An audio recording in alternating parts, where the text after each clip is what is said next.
नमस्कार, एक बार फिर से आप सभी का इस नए अंक में स्वागत है। आज के अंक में चर्चा करेंगे राफेल के मुद्दे को लेकर। वैसे राफेल का जो मुद्दा है वो कोई नया मुद्दा नहीं है।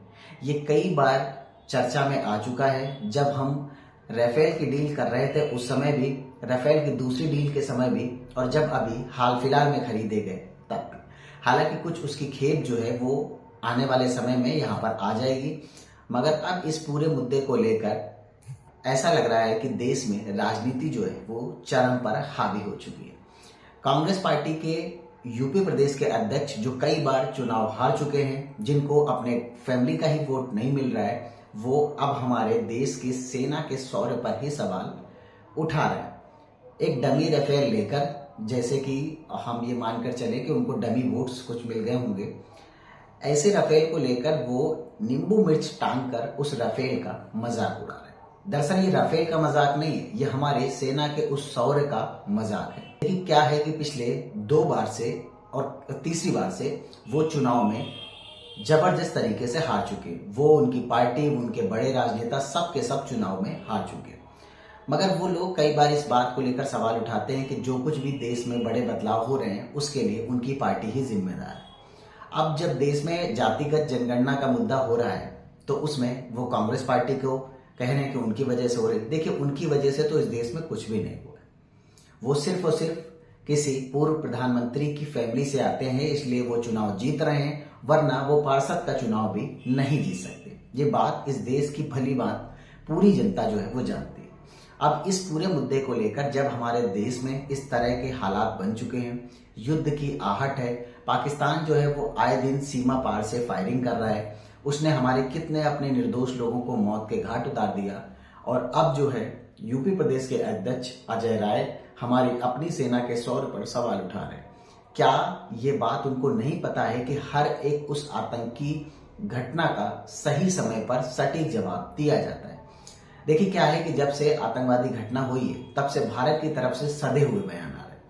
वो ये जरूर कह रहे हैं कि हम कार्रवाई करेंगे, मगर ये नहीं कह रहे हैं कि हम क्या करेंगे, बल्कि इसके इतर जो है वो पाकिस्तान के विदेश मंत्री, रेल मंत्री, एजुकेशन मिनिस्टर, और यही नहीं, वित्त मंत्रालय से लेकर तमाम जो मंत्री हैं वो सिर्फ और सिर्फ एक ही बात कहते नजर आ रहे हैं, और वो क्या है कि हम जो है परमाणु हमला करेंगे।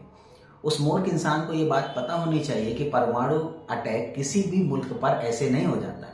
और आप अगर हमारे कुछ हिस्सों पर ये अटैक करने की कोशिश भी करेंगे तो आप ये यकीन मानकर चलें कि आपका जो मुल्क है वो नक्शे में ही नहीं रहेगा, और साथ साथ इनके साथ साथ कई लोगों का नुकसान होगा। चाइना का सबसे ज्यादा होगा, जो चाइना इतना कर्जा देकर बैठा है। और यही नहीं, ईरान जैसे उस मुल्क को भी ये बात समझ लेनी चाहिए, ईरान, तुर्की, ये सिर्फ और सिर्फ इस्लामिक आतंकवाद को बढ़ावा देने के लिए। और जो ईरान हमारी मध्यस्थता की बात कर रहा था, उसको अभी इजराइल ने 800 नागरिकों को एक झटके में तबाह कर दिया। तो लोगों को ये समझना पड़ेगा, जो आतंकी मुल्क इस आतंकी मुल्क का समर्थन कर रहे हैं, उसको मिसाइलें दे रहे हैं, उनका भी अंत जो है वो नजदीक है। आपको एक बात और बताता हूं, ये जो कांग्रेस पार्टी के लोग बात करते हैं कि इंडिया के साथ कौन खड़ा है, आपको बताना चाहता हूं, इस देश में लगभग 56 मुस्लिम कंट्री है, जिसमें से मात्र 4 जो हैं वो ही पाकिस्तान के साथ खड़े हैं, बाकी सारे के सारे इंडिया के साथ खड़े हैं। यूएई, कतर, सारे बड़े कंट्री जहां पर ज्यादा मात्रा में मुस्लिम, वो सब के सब इंडिया के साथ है। और इनके साथ कौन खड़ा है?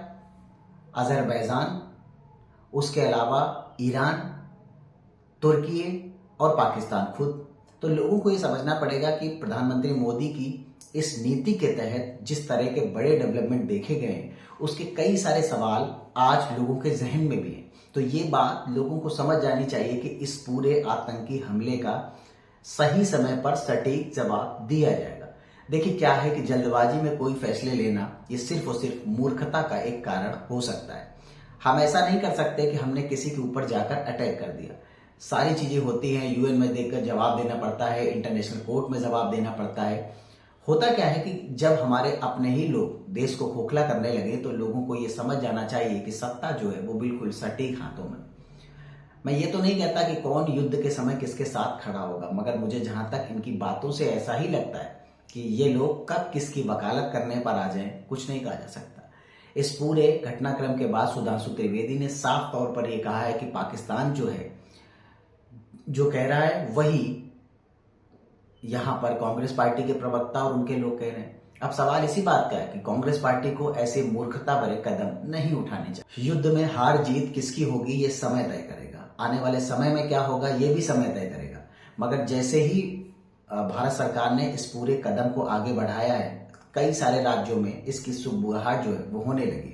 अब देखिए है क्या कि कई सवाल उठ रहे हैं। कुछ लोग कांग्रेस पार्टी के ये कह रहे हैं कि पूरा पाकिस्तान जो है वो इस चीज के लिए दोषी नहीं है। मैं भी कह रहा हूं वहां के जो हिंदू हैं वो इस बात के लिए दोषी नहीं है, मगर जितने भी वहां पर दूसरी कम्युनिटी के लोग बैठे हुए हैं वो सारे के सारे आतंकी हैं, वो इस पूरे हमले के लिए जिम्मेदार हैं। बल्कि वहां पर रह रहे हिंदुओं की जितनी बर्बरता की जा रही है उसके लिए किसी कांग्रेस पार्टी के सदस्य ने आज तक क्यों आवाज नहीं उठाई। एक उनका नेता ये कहता है कि युद्ध किसी चीज का समाधान नहीं है, दूसरा ये कहता है कि पाकिस्तान को दोष नहीं देना चाहिए, तीसरा ये कहता है कि जो राफेल है वो नींबू मिर्च टांगने के लिए। अब लोगों को ये समझना पड़ेगा कि हम ऐसे लोगों का समर्थन करते ही क्यों हैं। जितनी सीटें वो अभी चुनाव में जीत कर आए हैं उसका कहीं ना कहीं पॉजिटिव इम्पैक्ट था, मगर इस पूरे मुद्दे को लेकर कांग्रेस पार्टी में ही दो फाड़ हो गए। उनके कई सारे राजनेता अजय राय को न जाने क्या क्या कह रहे हैं, पार्टी के लोग ही अजय राय पर सवाल उठा रहे हैं और वो एक साफ साफ कह रहे हैं कि इनका तो कोई अपना जनाधार ही नहीं है, वो पता नहीं किस उससे सेना के शौर्य पर सवाल उठा रहे हैं। अगले अंक पे जब आपको मैंने बताया था कि कैसे ये लोग एक ऐसे मुल्क को फायदा देने का काम करते हैं, अभी हमने पिछले उसमें ही देखा नया सिंह राठौर के जो बयान है वो पाकिस्तान में चल रहे थे। तो अब ऐसा लग रहा है कि ये समय आ चुका है कि देश के अंदर बैठे हुए भी वो तमाम लोग जो ऐसी भाषाएं बोलते हैं, सरकार को उनको भी जवाब देने की जरूरत है। और दूसरी तरफ पाकिस्तान के खिलाफ जो युद्ध का सायरन सरकार की तरफ से बजाया गया है, हमारी उन तमाम युवाओं से अपील है, देश के तमाम नागरिकों से भी अपील है कि इस पूरी मुहिम में बढ़ चढ़कर हिस्सा लें। सरकार को जैसे भी मदद की जरूरत पड़े वैसे लोगों को मदद करनी चाहिए। देखिए ये वो दौर नहीं है जहां लोगों ने न जाने क्या क्या युद्ध के लिए नहीं इकट्ठा किया। हमने वो दौर तो नहीं देखा है, मगर किताबों में जहां तक पढ़ा है उससे ऐसा ही लगता है 47 के समय हर एक शख्स जो है वो अपने हिसाब से देश की मदद करता रहा। जो आतंकियों का समर्थन करते थे वो आतंकिस्तान चले गए, जो नहीं करते थे वो यहाँ रह गए। मगर यहाँ रहने के बाद भी उनके मन में अगर वहां के लिए प्रेम बैठा है तो ऐसा ही लगता है कि ये सब कुछ सवालों के घेरे में। देखिए होता क्या है कि एक आतंकी मुल्क जो है उसका बस एक ही मकसद है, दूसरे राज्यों के, दूसरे देशों के, पड़ोसी मुल्कों के, इन लोगों के आम जो लोग हैं उनको निशाना बनाया जाए। मगर भारतीय जनता पार्टी ने शुरुआत में ही जब वो सत्ता में आई थी तो उसके कई सारे बड़े मुद्दे थे, चाहे वो ट्रिपल तलाक का हो, आर्टिकल 370 का हो या फिर पीओके को वापस लेने का हो। अब जो युद्ध के सायरन बज रहे हैं उसका सीधा सा इम्पैक्ट यही है कि सिंध, बलूचिस्तान और उसके अलावा और जो पीओके के कई सारे हिस्से हैं जिस पर पाकिस्तान ने अवैध रूप से कब्जा किया था, अब वो जल्द ही, मुझे जहां तक ऐसा लगता है कि 1 महीने के अंदर, और आपको मेरी बात गांठ बांध लेनी चाहिए कि युद्ध जो है पाकिस्तान 4 दिन से ज्यादा नहीं लड़ सकता है। उसके टैंकों में तेल नहीं है, गोला बारूद नहीं है और वो हमको धमकी देने की कोशिश कर रहा है। देखिए कोई देश अगर उसकी मदद कर रहा हो तो वो बात अलग है, मगर इस पूरे मुद्दे को लेकर अमेरिका, रूस, जापान और खासकर उनके पिताजी इजराइल, वो सब के सब हमारे फेवर में खड़े हैं। देखिए वैसे तो भारत को किसी की मदद की आवश्यकता नहीं, भारत खुद में ही इतना सुपर पावर है कि पाकिस्तान जैसे आतंकी मुल्क को मात्र 24 घंटे में खत्म कर सकता है। मगर क्या है कि हम ये नहीं चाहते हैं कि वहां किसी तरह की ऐसी कैजुअलिटीज हो जो लोग इसके जिम्मेदार ही नहीं, यानी कि वहां रहने वाले हिंदू, मगर वहां का रहने वाला हर एक वो शख्स आतंकवाद का समर्थक है। और अब वो सही वक्त है जब इनको सबक सिखाने की जरूरत है। अब देखने वाली बात यह रहेगी कि जिस तरह यहाँ बैठे हुए कुछ तथाकथित गद्दार जो लोग हैं वो कई बार पाकिस्तान की भाषा बोल चुके हैं। अब आने वाले समय में जब यहाँ पर युद्ध के सायरन जो बज रहे हैं उससे सरकार निपटती है तो देखने वाली बात रहेगी कि कौन किसके फेवर में खड़ा है। और कांग्रेस पार्टी को अपने राजनेताओं को समझाना चाहिए, क्योंकि ये युद्ध का समय है, वहां सेना के अपमान से उनको चुनावी फायदा नहीं हो सकता है। ये बात अलग है कि उनको कुछ तबके का वोट मिल जाए जो हमारे देश से प्यार नहीं करते हैं, मगर ये बात मानकर चलिए कि जो लोग प्यार करते हैं वो कम से कम ऐसे लोगों का साथ नहीं दे सकते हैं जो आतंकियों की पैरोकारी पर रातों को कोर्ट खुलवाते हो और दूसरी बात ये भी है कि सेना के शौर्य पर सवाल उठाते हो। देखने वाली बात ये रहेगी कि जो मॉक ड्रिल कल के लिए निर्देश जारी किए गए हैं, जिसमें गृह सचिवों के साथ बैठक हो रही है और साथ साथ युवाओं को ट्रेनिंग देने की जो बात हो रही है, कल क्या वाकई में सरकार इस पर कोई बड़ी खबर लेकर आती है। हमारी भी इस पूरे मुद्दे को लेकर नजर रहेगी। तब तक प्लीज आप हमारे साथ बने रहें।